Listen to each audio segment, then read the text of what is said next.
Okey, Assalamualaikum. Kita berjumpa lagi. Hari ini kita akan belajar tentang CSS. Okey, CSS ni kita gunakan untuk kita stylekan kita punya HTML code lah.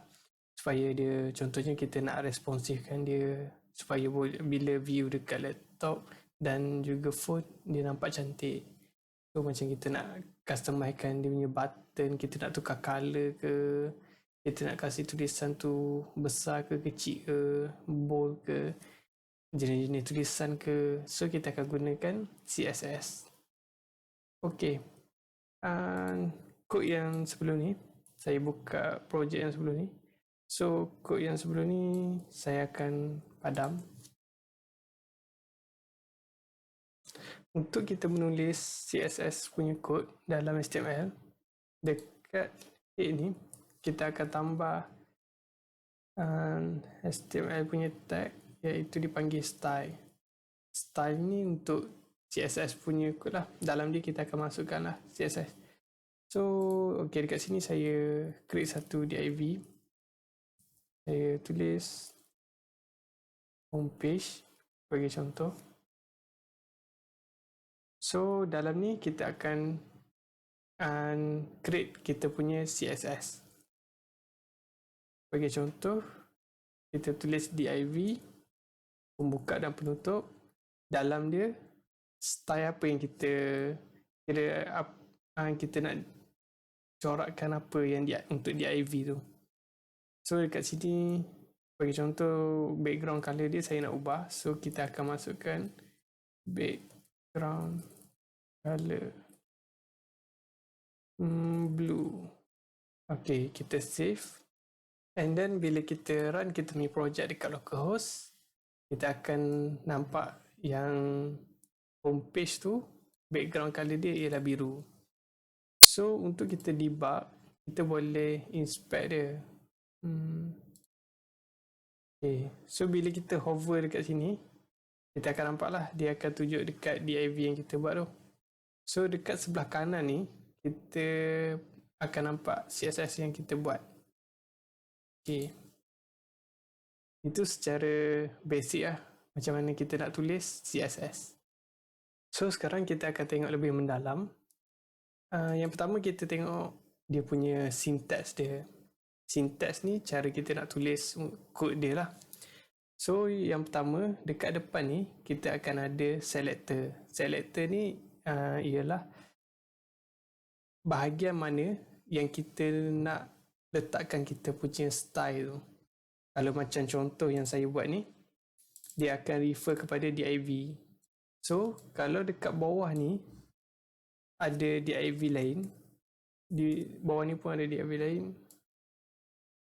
Contohnya saya ubah page 2, page 3.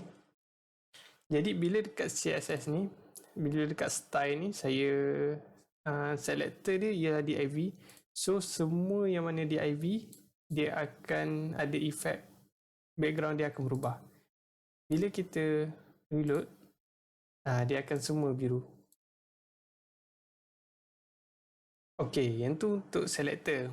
Selector ni dia ada banyak jenis lah.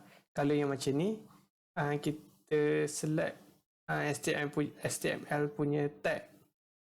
Macam P, body, div tadi. Okey, sebab tu dia ada lagi selector lain, iaitu melalui kelas dan juga ID. Kalau berdasarkan kelas, kita akan tulis macam ni.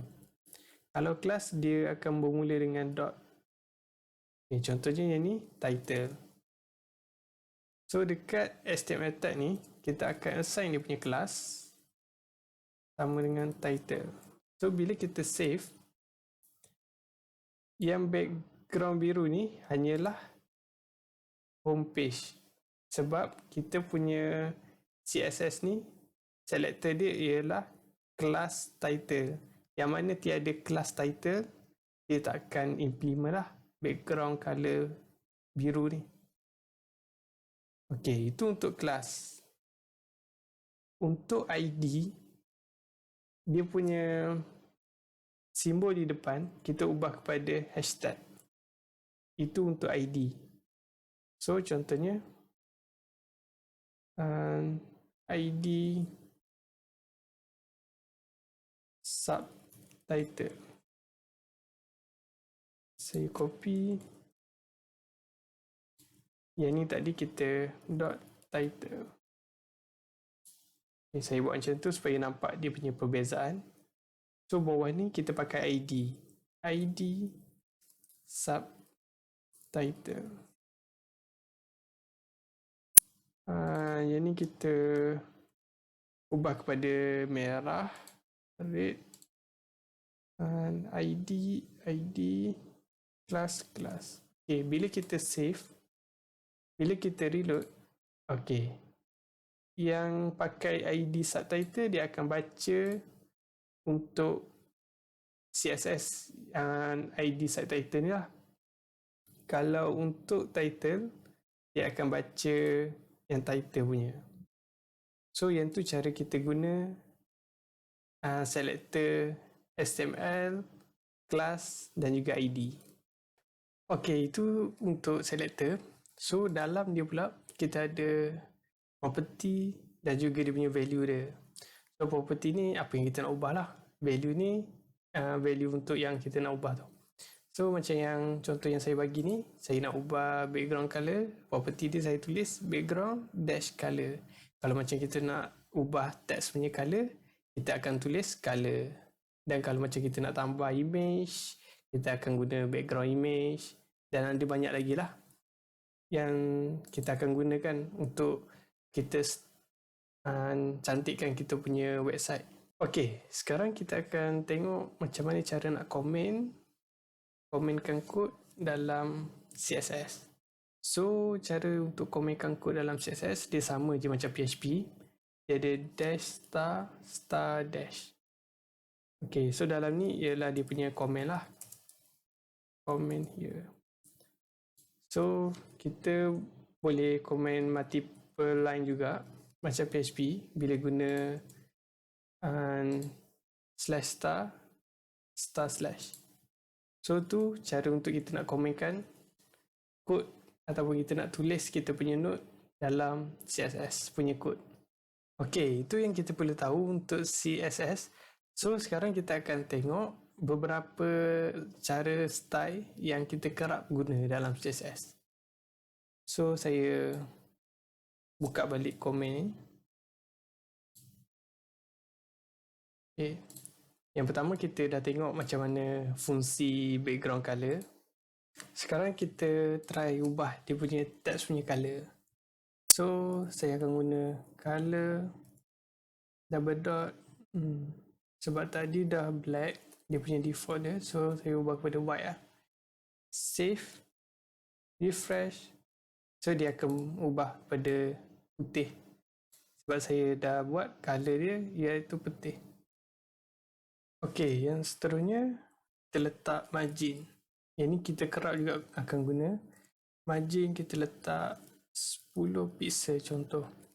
So margin ni, kita punya yang kotak biru ni, dia akan tolak dia punya yang kiri atas, kanan dan juga bawah dia. Bila kita refresh, dia akan jadi ke dalam sikit. Okey, dia berbeza dengan padding. Kalau padding, okay, saya komenkan. So, saya letak padding 10 pixel. Saya save. Bila saya refresh, okay, kalau padding, konten yang dalam div tu yang akan ke dalam. So, kalau tengok macam ni, oh, dia tak berapa nak nampak. Saya ubah color background ni kepada yellow. Fresh. Okay, bila kita hover kat sini, kalau tengok dia ada kalau tengok dia ada space dia punya yang sekeliling dia. So yang konten tu yang tengah-tengah tu je.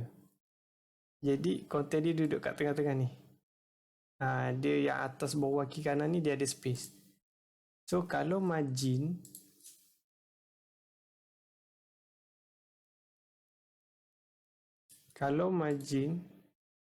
dia akan kotak tu yang duduk dekat tengah-tengah. So dia tolak kotak tu ke dalam, div ni ke dalam. Okey, itu beza antara padding dan margin. Kalau padding, konten dalam dia akan ke dalam. Kalau margin, kotak tu sekali akan ke dalam. Okey, kita macam kurang lawa sikit. Ini kita buat green lah. Green okey. Green okey. So, okey, ni kalau kita tulis macam ni, dia akan implement untuk saya guna padding lah. Okey, dia cara tulis dia, kalau kita tulis macam ni, dia akan implement untuk semua sudut, kiri, atas, kanan dan bawah. Kalau kita nak tulis untuk atas saja, contoh, so kita akan dash top, save. So dia akan padding dekat bahagian atas saja. Bila kita hover ini, kita nampak dia punya space kat atas. Sama juga kalau left, kita ubah kepada left, right, bottom. Lepas tu kita boleh tulis dia yang first ni dia akan start daripada atas. So kita akan atas. So yang kedua kanan, bawah, kiri. So kita letak value padding untuk atas 10, padding untuk kanan 5, bawah 10, kiri 5. So bila kita save, kita run, kita akan dapat macam tu lah. So kiri dan kanan dia kecil sebab dia 5, atas dan bawah dia besar sikit padding dia sebab kita letak 10. Okey. Tapi kalau kita tak letak 4 ni, dia akan baca semua sudut 10. Margin pun cara tulis dia sama macam padding, cuma beza dia yang tadilah, margin dia box tu dia akan effect sekali, kalau padding dia content saja.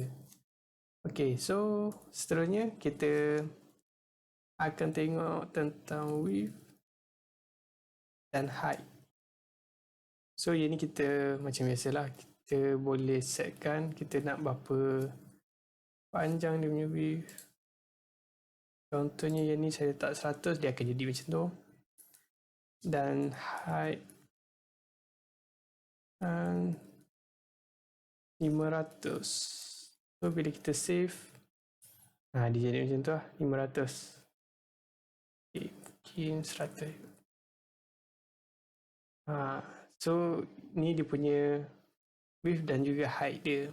Okay, kalau kita nak go through CSS ni memang banyak. Dia punya property dia memang banyak lah. So saya cadangkan kalau anda nak buat untuk CSS, boleh rujuk dekat W3 ni. Dekat sini dia ada banyaklah list untuk dia punya property dia. So kita boleh guna text.